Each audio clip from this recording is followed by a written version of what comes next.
But Steve Conroy, I need to ask you, you've been a hawk for a long time on China. The submarine deal. Now, if people are wondering, is Anthony Albanese beating up the China threat, spending too much money? You're hearing some of these voices. Just look at his flight from Australia to India and then on to the US last week. You can see his plane was very careful to go around China's airspace and not through it. I mean, that would have added an hour or two to his trip.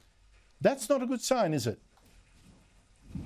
No, look, I mean, China's increased belligerence across the world with its wolf warrior diplomacy. It's back in hiding on the wolf warrior diplomacy at the moment because it's been a disaster for them across the globe. New alliances and new friendships are being formed simply to try and deal with the threat that China is posing, whether it's in the South China Sea, whether it's in the around the disputed islands in the Philippines, the disputed islands in Japan. I mean, China's behaviour is what is driving countries together.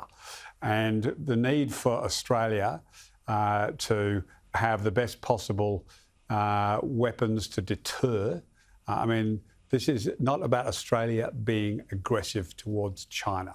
This is saying, look at what they're doing. They're building up their armed forces. They're now producing more submarines, more aircraft carriers. They've got the largest standing army, I think.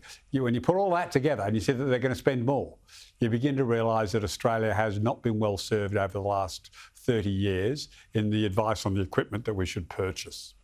And that's why Richard Marles has done the review. So this is vital. The subs are a big part of it, but it's not just that. The review that Richard Marles will announce in a few weeks is vital to getting us capability. I thought Greg Sheridan was spot on in your earlier segment, Andrew, in pointing out why this was so important for Australia. Now, we're going to need to spend more until our eyes water, frankly, and I don't know whether Australians are yet up to that, but it is necessary.